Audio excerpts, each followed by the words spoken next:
Welcome to Woke AF with me, Danielle Moody. Over the last few weeks, I've been looking back at a year living amidst the coronavirus pandemic as we hit the anniversary milestone. This week on Woke AF Daily on Patreon, which you can join right now for just $5 a month at patreon.com/wokeaf, I spoke with 3 educators from across the country about how they, along with their students, families, and faculties, have been dealing with adapting to a pandemic that upended life as we knew it.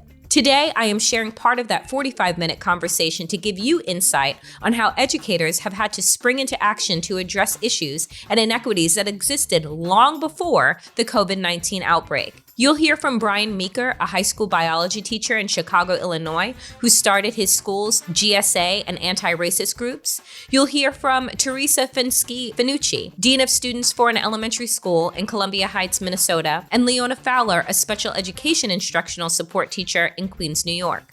Take a listen to how these schools have been coping with this unprecedented disruption to what we previously considered our normal everyday life. You know, one of the things that I have always thought, particularly about the teaching profession, is just how under-resourced teachers are consistently across the board. It doesn't matter if you teach in a suburb or you teach in a city or a rural area. Education across the board is really under-serviced and under-resourced. And I'm wondering, and I'll start with you, Brian, what are the ways in which you have seen through teaching virtually in this pandemic things that should have been in place, that schools should have had access to? Like one of the conversations that I've had with one of the people running for mayor in New York City here is, a majority of low-income students didn't have access to internet, don't have laptops, don't have computers in their home. These are things that we knew before the pandemic, right? But didn't do anything about. So I'm wondering, what are some of the things that have come up for you that you are learning about the needs of students, the needs that the schools should have, the infrastructure, I should say, that schools should have in order to be able to teach in this new innovative space? There's just countless inequities that we've seen. The example you brought up, we knew that going completely virtual for this long would mean giving every student a laptop, which we did. But like you mentioned, not all of our students have internet or reliable internet or a reliable space to focus and do their work. I have a student who just emailed me this morning, and I know for a fact that when she's at home, she is taking care of her younger brother who is also doing remote learning. Mm-hmm. And so she's on my biology class, she's there, but if I call on her, she's not there. And when I assign the work, she doesn't do the work. And so we've had conversations over email, and she said, "You're on in the background, but I have to help my little brother." So, my parents are working 2 jobs trying to make this work right now. Like my parents lost the job because of COVID, so they picked up this. So I'm in charge of both of us, and I'm sorry, I'm missing your class. So it's this terrible no-win situation, because I obviously want her to learn, but obviously I have to understand that she and her family and lots of other families are kind of in these situations too. The zip code where my school is has a COVID positivity rate somewhere 19-20%. It was the worst in Chicago. It was the worst in Chicago for a long period of time. It's a neighborhood that needs more investment in general, more infrastructure in general, more access to vaccines, more access to medical care in general. It's just been something we've kind of had to reconcile with. This has helped us realize that we need to be better about communicating with parents. It's difficult for us because if they are working 2 or 3 jobs, or if it does require a translator, or if it does require, other kind of pieces, it's a lot more difficult for us. But especially with this remote teaching, if I can name some students, if I haven't seen a student in 2 weeks on my online class, I need to be able to reach out to someone, get that going, get that communication going, get the kid a Wi-Fi hotspot, tell them to go to a library, figure out something. There's just a lot of pieces there.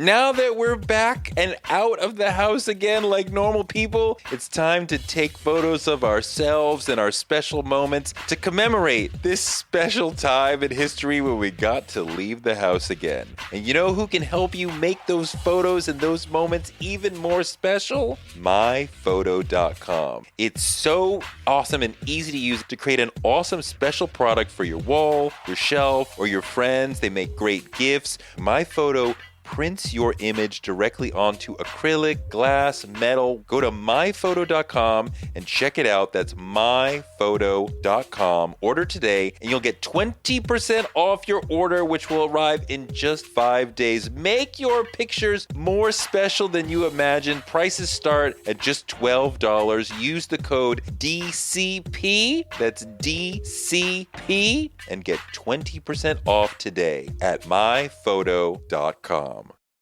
Teresa, what are the ways in which your school has been able, to some of the points that Brian is making about providing laptops, providing hotspots? What is the makeup, the economic makeup of where you are situated, and how have you been able to deal with some of the inequities that have bubbled up to the surface? Yeah, the school district that I work in has a very high rate of free reduced lunch. So our poverty level is quite high. And we ran into the same problems that Brian was talking about when we went virtual, like when the school shut down last spring, especially at the elementary levels. We didn't have computers and technology for every student. The secondaries did because they already had that implemented, but that internet connection was definitely tricky. This fall, we did have a device for each student. We were running a little bit low, like the pre-K and kindergarten students were using really old devices that had already been retired by the secondary level. So they weren't the most reliable. And then everything, of course, was on back order. As you can imagine, every school district in this country is ordering more technology. So we were able to get every student some kind of device.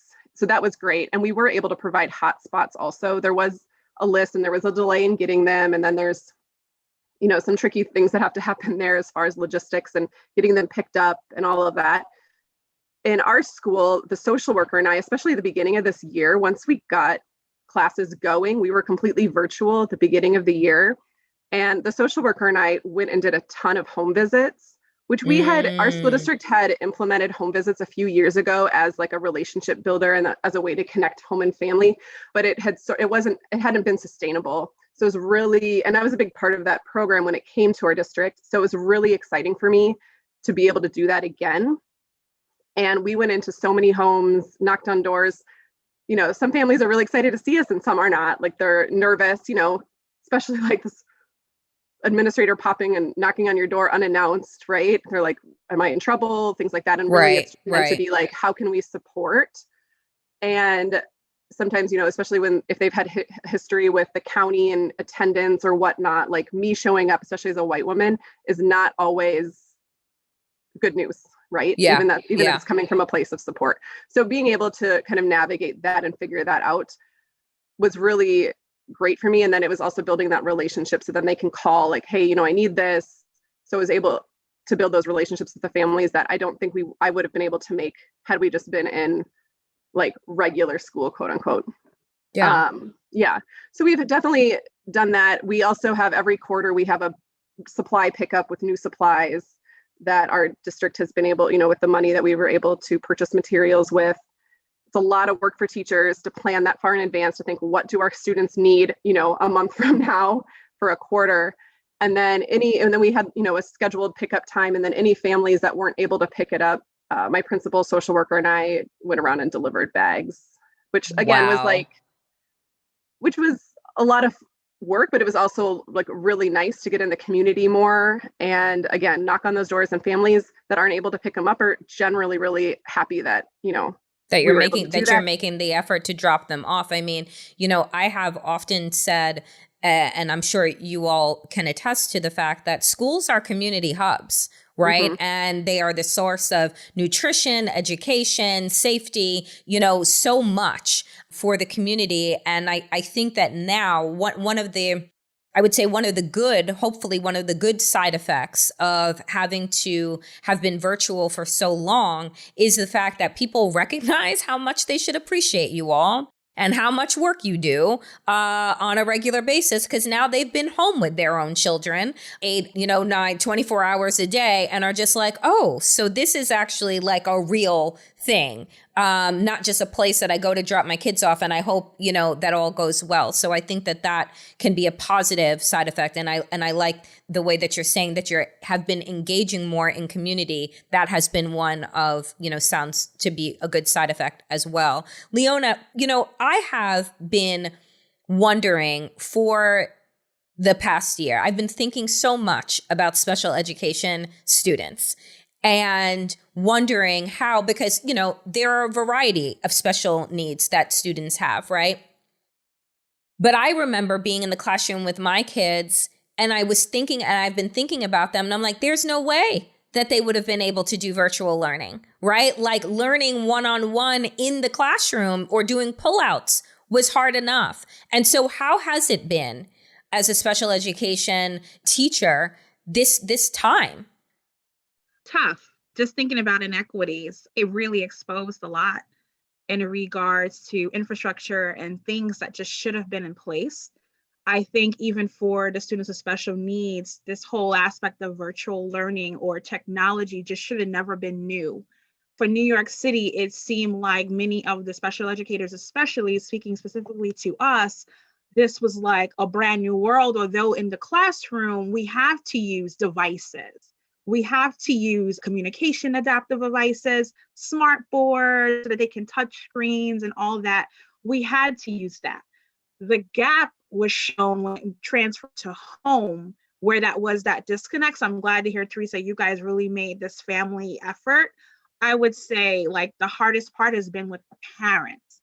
Having them now learn or have to learn, be forced to learn to teach their kid to, or to work with their child to, in the capacity, or at least in some capacity as we do. So my inequity piece outside of that whole digital divide, which is a conversation by itself across the US, specifically here in New York, would be another one was parent trainings. Parents really needed training on how to work an iPad. They may have just known it for the recreational matter, to touch an app and go into an app or watch a YouTube, maybe check an email, iMessage. But in the capacity of work, of a Google Classroom, it was like, oh my God, you would have never thought anyone ever saw iPad before. It was just like, no, it's the same like your phone. It's the same.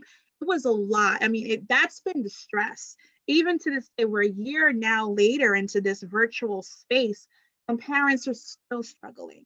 And that's been hard because it's like, I can't go in the home. Like, I can't tell you how to help Leona stop crying right now. Like, this is what I would have done. Please, mom, go get this, go get that. This is what we use. And parents are just kind of like, I don't know. And that is why a lot do send them back in, even though they're fearful of Corona. They're not sure if it's the right thing to do, but they just don't know what to do at home. And I think if we did an even greater effort, because my school really is trying to really make greater effort to continue to strengthen and foster the parent and student and family connection. But before COVID, it just should have been a lot of in-home stuff that was happening. Not when it's just a crisis, especially like kids, they go into crisis. And that's usually when that in-home attempts happen, because things really can happen really bad depending on the type of disability or behavior challenge. I would say the tough piece is a lot of parents just don't know what to do. They don't know how to work a device to the point where they're pushing it aside and just saying like, we just can't do it. And because it's special needs students, it sometimes just goes with, all right, well, we're just glad you tried, mom. We're just glad you tried. And then that's like the end of it. And then the accountability is just kind of like uneven, because then you have those parents that really are into it. They're in every meeting. They're like trying to do these IEPs with you.